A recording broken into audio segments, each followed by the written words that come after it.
What is circle? Circle is basically the sum of all points that is equidistant to a point which is called the center.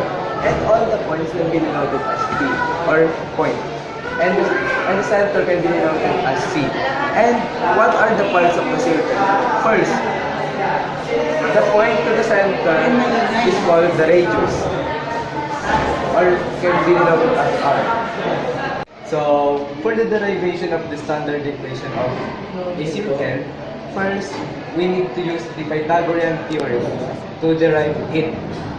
Now, what is the Pythagorean theorem? Basically, Pythagorean theorem is the sum of the two shorter sides, or the two shorter distance, equals the hypotenuse squared. So, in using the Pythagorean theorem, as I said, we need to get the sum of the two shorter sides squared equals the hypotenuse squared. Or let's say the change of x squared plus the change of y squared is equals to the radius squared, or the change of x, the distance of your x coordinates and the distance of your y coordinates equals to the hypotenuse squared. Now we need to figure out the coordinates, the xy coordinates of these 2 points. The x coordinate of our point is x, and the x coordinate of our center is h, as well as the y coordinate y, and the y coordinate of our center is k. Next, we need to, as I said earlier, Pythagorean theorem is the change of x squared as the change of y squared equals the hypotenuse squared. Now, we need to figure out what is the change of x. Change of x is basically the distance of the x coordinates of our point to the center, which is x minus the x coordinate of the center, which is the h, or x minus h, as well as our y, y minus k. Equals our hypotenuse or our radius squared. So, we've just showed you the derivation of the standard equation of the circle as well as the derivation of the general form of the circle. So now, I'm going to show you the how to solve, or the solution of how to write the standard equation of the circle from the graph. Okay, so as you can see over here, we have our circle, we have the axis and the x-axis over here. And we have the circle center is in the origin, or so that means we have the value of h and k. Remember that the point or the circumference, the point anywhere, any points on the circle is represented by x and y. And the point that represents the center is always h and k. So that means we have the value of h and k as 0 and 0, or the center is in 0 and 0. So next, we have to figure out what's what's the radius of the circle by counting the distance from the center to the circumference of the circle. So we just need to count the interval or the distance of the center over here, the center and the circumference. Okay, we just need to count the distance. Okay, so in this graph we have the radius of 1, 1, 2. So we have the radius of 2. Okay, we have here, we have that here. Okay, we have the center, as I mentioned earlier. We have the circle h and k, 0 and 0, and we have the radius of 2. So next, after we get the 2 points, we are now able to solve for the standard equation of the circle by substituting such points on the on the equation. So first, what is our equation? Our equation is x minus h squared plus y minus k squared is equals to r squared.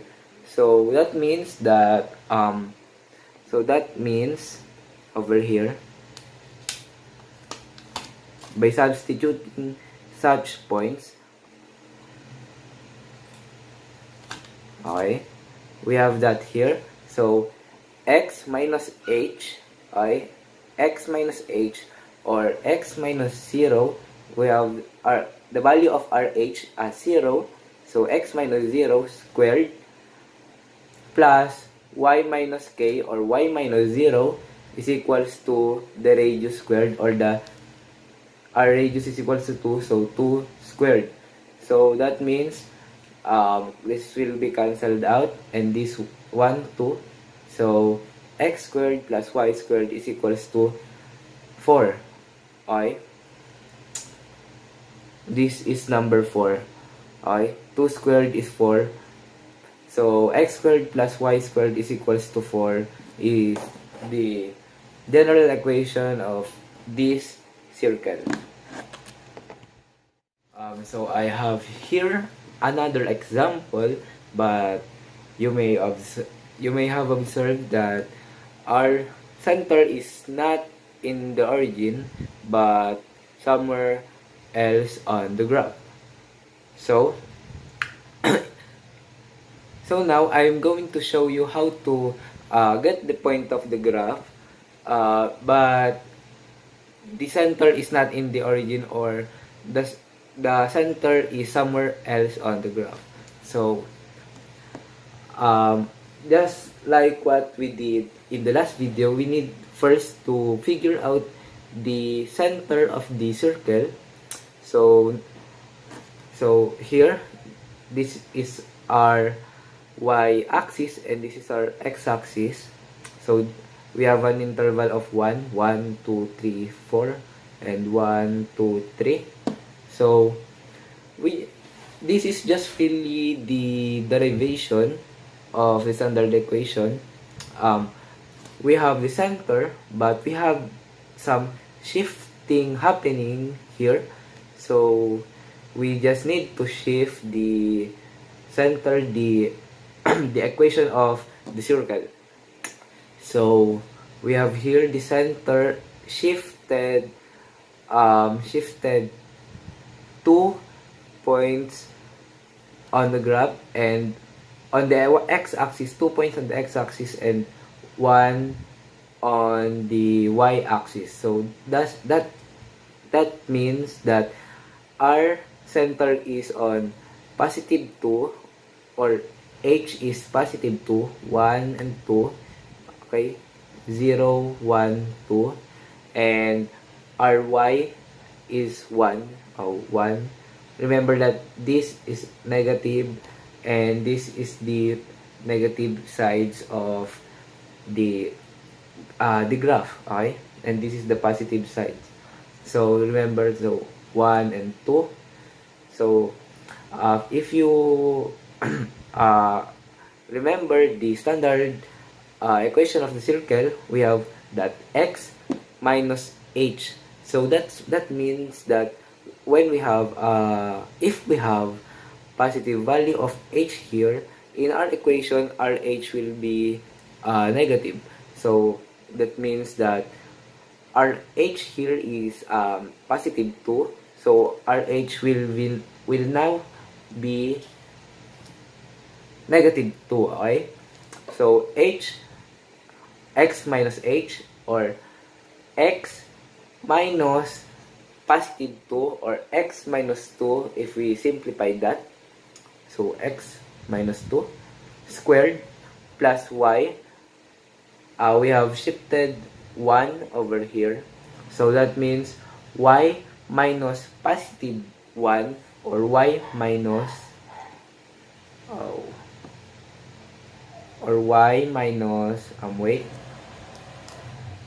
y minus 1, okay? So we have now x minus 2 squared plus y minus 1 squared. So now we just need to figure out the center of the circle here.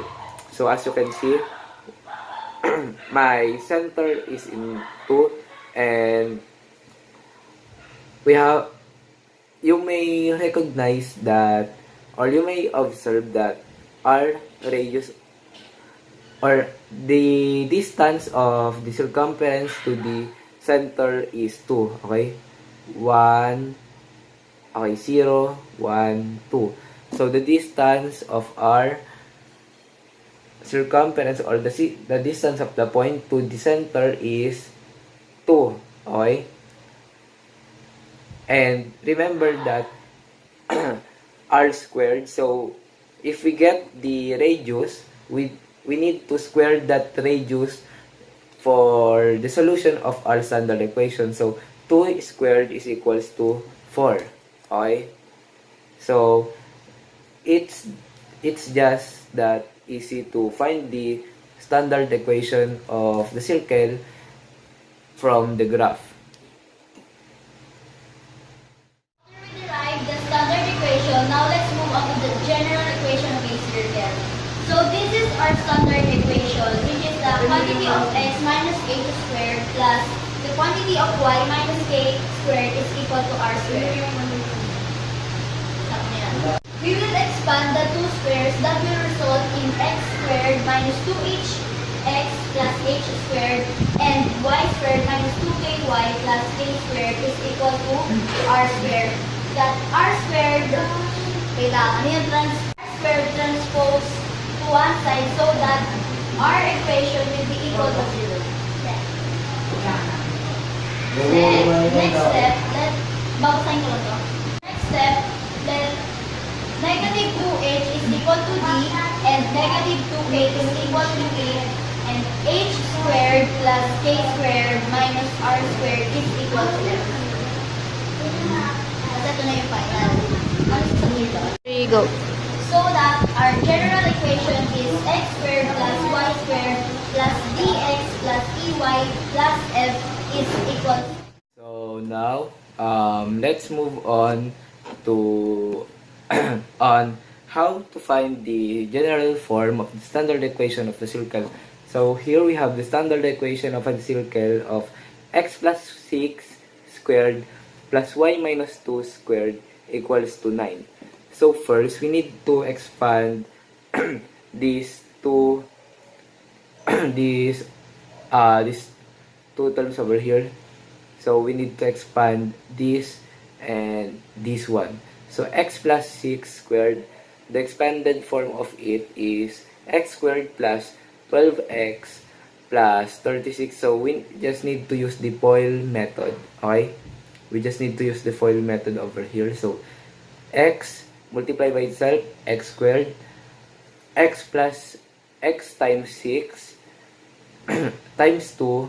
So x, so 6x times 2, so it becomes 12x, and 6 squared will become 36, as well as this expanded form of y minus 2. So y squared minus 4y plus 2 times 2 is 4, so plus 4 is equals to the radius squared, or the 9. So next step, after we expanded after we get this expanded form of the standard equation of the circle, next we need to rearrange the equation by the higher exponent and by alphabetically. So x squared will will be first, and followed by y squared plus 12x minus 4y, and all the constant will be moved on in the end. So plus 36 plus 4 is equals to 9. So in general equation, we need to equate the whole equation to 0. So that is simply transposing the radius to the left side. Okay? We just need to transpose the radius. So that means 9 will be transposed to the other side. So our equation will become x squared plus y squared plus 12x minus 4y plus 36 plus 4 minus 9 equals to 0. Okay? So after that, the last part, after you equate the whole equation to 0, you just need to add all those constant term over there on the end. You just need to simplify those terms. You just need to add all of that points. So 36 plus 4 is 40, minus 9 is 31. So our equation will become x squared plus y squared plus 12x minus 4y plus 31 is equals to 0. And that's the that's how to get the or that's how to write the general equation of the circle from the standard equation of the circle. So, I have here another example of standard equation to general form of the circle. So first, just like what we've done previously, we need to expand these two terms, or in the praise here, we need to expand this first before rearranging the equation and equating the whole equation to 0. So first, the expanded form of x plus 9 squared is x squared by using FOIL method. So x squared plus 81x plus 81. So x squared plus 18x plus 81 is the expanded form of x plus 9 squared. Okay. So as well as the change of y here, we need to square this first before rearranging the whole equation. So first, by using the FOIL method, always use the FOIL method, which means you need to square the first term first, then multiplying the first to the second term, and multiplying it by 2, then get the multiply the last term by itself. So y squared, okay, y multiplied by itself, so y squared. So then y multiplied by the second term, so y times negative 2 is our, sorry, that is negative 5 over here, negative 5, not negative 2. So y multiplied by negative 5 is negative 5y, and multiply by 2, so we have negative 10y, then multiply the last term by itself. 5 times 5 is 25. Then we have the expanded form of x plus 9 squared and y minus 5 squared, then equals the radius squared, or the 144 over here, the radius squared. Then next, we need to arrange the whole equation and equating the whole equation to 0. So we have here the higher, or the highest exponent of the variable x and y.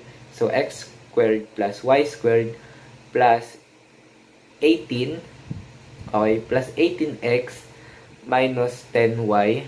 Okay, we have here x squared plus y squared plus 18x and minus 10y. We have that here, over here. Then moving or writing the constant, all the constant on the last part. So plus 81 plus 25. So we equate the whole equation to 0. That means we need to transpose the r squared, or the radius squared, to the left side. So 144 will be transferred to the left side. So the whole equation will become x squared plus y squared plus 18x minus 10y plus 81 plus 25 minus 144 is equal to 0. So then, after doing that, after getting, or after arranging the whole equation, we need to simplify or add all these constant terms. So that will result into x squared plus y squared plus 18x minus 10y. So 81 plus 25 is 106, right? 106. Then then subtract 144 to it, you will going to get 38, or negative 38. I'm sorry. So the standard form, x plus 9 squared plus y minus 5 squared is equals to 144. The general form of it will be x squared plus y squared plus 18x minus 10y minus 38 is equals to 0. So that's the proper way of getting the general form of the circle from the standard equation. So we've just done the finding the general form of the circle from the standard form. So now I'm going to show you how to find, or how to get the general form of, or the standard form of the circle from the general equation. So first, I wrote down here, we have the general form of x squared plus y squared plus 12x minus 14y is equals to, or plus 21 is equals to 0. So first things first, we need to transpose the constant term, which is 21. We just need to transpose that to the right side, and copying all the term with the same variable and putting it in the same parenthesis. So x squared, so the equation will be x squared plus 12x plus y squared minus 14y is equals to negative 21. Then next, we just need to use the completing the square. So we just need to complete the square first. How to complete the square? So completing the square means that this term, which has the exponent of 1, this 12x and this 14y, we just need to get the half value of it, then multiplying by itself. So we just need to divide it by 2 and multiplying by itself. So x squared plus 12x. So 12x, the half value of 12x is 6, and 6 squared is equals to 36. As well as here in our y, so y squared, so y squared minus 14y, the 14y divided by 2 will become 7y, or the 7, the only copy the number. So 14, the half value of 14 will become 7. So 7 squared will become 49. Then all the constant term that you will add on the left side, you should add it in the right side as well. So our equation will be x squared plus 12x sorry, plus 12x plus 36. This is 12x, I'm so sorry. This is 12x over here. So I didn't notice that earlier. X squared plus 12x plus 36 plus the quantity of y squared minus 14y plus 49 is equals to 21, or negative 21 plus 36 plus 49.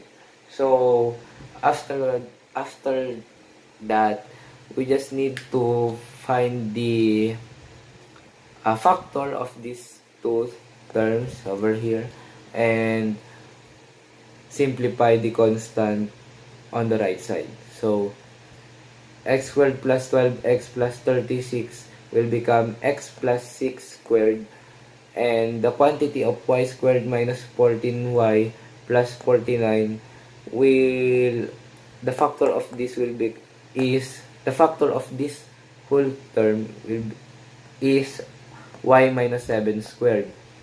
And the simplified form, or we just need to add these three constant over here. So negative, so 36 plus negative 21 plus 49 is equals to 64.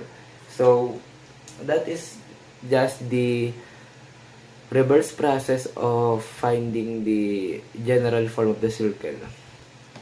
So our general form now will be x plus 6 squared plus y minus 7 squared is equals to 64.